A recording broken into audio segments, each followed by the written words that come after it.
everyone, Charles Walhingford back again with another cigar pairing, and today we have, would I call it a special pairing? Maybe special, but a little bit more than that, because I have a special cigar. This is the Arturo Fuente Reserva Don Carlos, aka the Eye of the Shark. I wasn't sure when I was going to do a video with this cigar, and it's a lot. There's a lot of reasons behind that. I just wanted to make sure when I did the video, it's a worthy video. Now, this is a special video in a sense also. This is my first time actually, right now, it's my first time actually smoking this cigar. I usually don't come on here with a new cigar that I never smoked and then try to pair it, and that's what I'm doing today. And I'm pairing it with the Camus Borderies XO.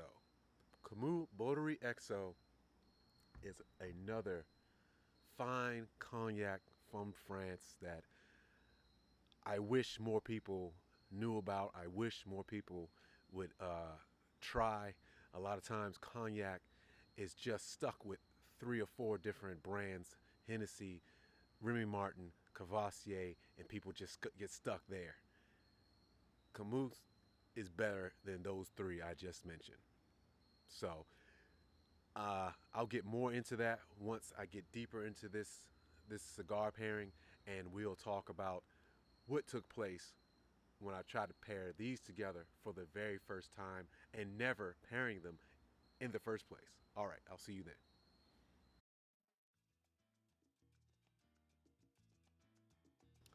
All right, ladies and gentlemen, we're back with a great pairing, a perfect pairing, a pairing that received the pairing score. I'm giving a 95.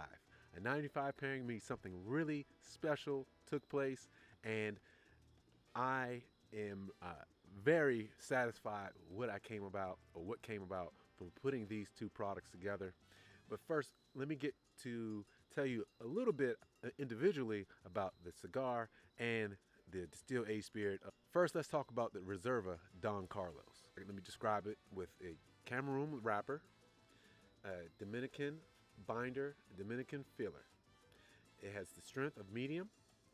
The size is a 5x52 box press torpedo. So it's a very distinctive look to this cigar. You're not going to find too many box press torpedo cigars. Flavors. Now, you'll read and find other people talking about the flavors. What I found through my research, it was talked about the having cedar, the lemon rind, leather, nuttiness, and black pepper. For me, yeah, cedar's there, but to me it's like a Cuban cigar without the creaminess. It's somewhat a neutral. You know you're having a good cigar, but would I be able to pick this out in a lineup? I'm not sure, because it doesn't have anything that just jumps out and says, wow, that's different.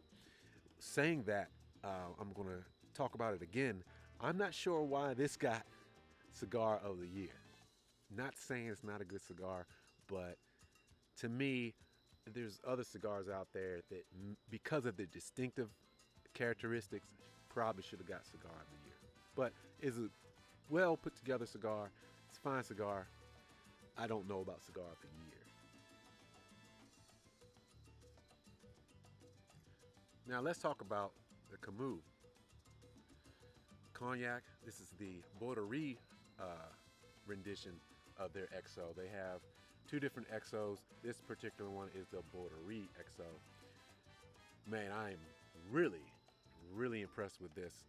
Now, to say that this was distinctive, this is not distinctive also. It's just better. I don't know how I can explain it better to you.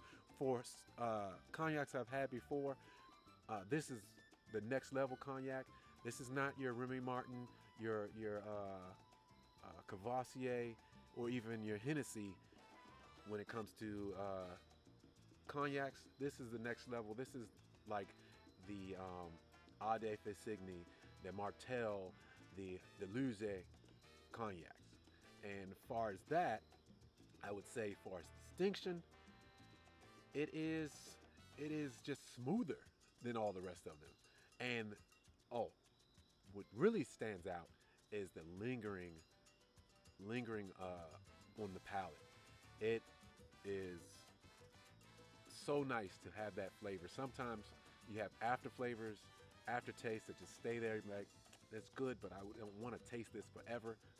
It stays on your palate for a long time, and it's a delightful flavor on your palate. So, what flavors are you gonna have? Like I said before, it's nothing that jumps out. You like a good cognac. You're gonna have that dried fruit flavor, apricot, raisin, plum type after notes, not after flavors, but notes, and also orange peel bitterness. Now, the orange peel bitterness isn't a bitterness that is off-putting. A lot of things you drink, you consume, have bitterness. Asparagus has bitterness. Chocolate and coffee has bitterness. It's just slight bitterness that is welcome. When you have too much, then it's a problem. No, not too much. It's just there. Another thing with this, I like more than any other spirit to drink or to pair with than a cognac. Problem with cognacs, they're all expensive when they're worth pairing. When you pair with anything, it should be straight. It should be neat. And a lot of times, VSOPs, which are reasonably priced, aren't refined enough. They're not mature enough to be paired with a worthy cigar. They're not. So the problem, or what you'll see if you go through my videos, you won't see as many cognacs because they're all going to be XOs for the most part, and XOs tend to be more than $100. I can find a good bourbon for $25, $30, a good single malt scotch for $50, $60. I can't find, and it's rare that I'm going to recommend a good cognac for less than $100. So like I said, this was a 95 pairing. And when you have a 95 pairing, for me, you have flavors, not only amplification of what they put together, when you put them together, you also have brand new notes that would not have been around, would not have been possible without putting these two together. And what am I getting? I talked about the nuttiness before. I'm getting marzipan. Now there is a little asterisk next to that because I don't like marzipan. Don't like marzipan. However, I still had to look at what I have, and I am in fact getting a brand new flavor that I would not have received if I had not put these together, and that's what gives you a 95. Now the marzipan isn't off-putting. It's just I know what I taste, and that's what the brand new flavor is. Now this pairing, if I would just judge it on the first third, would have got maybe an 88. Going from 88 to 95 was about the second third.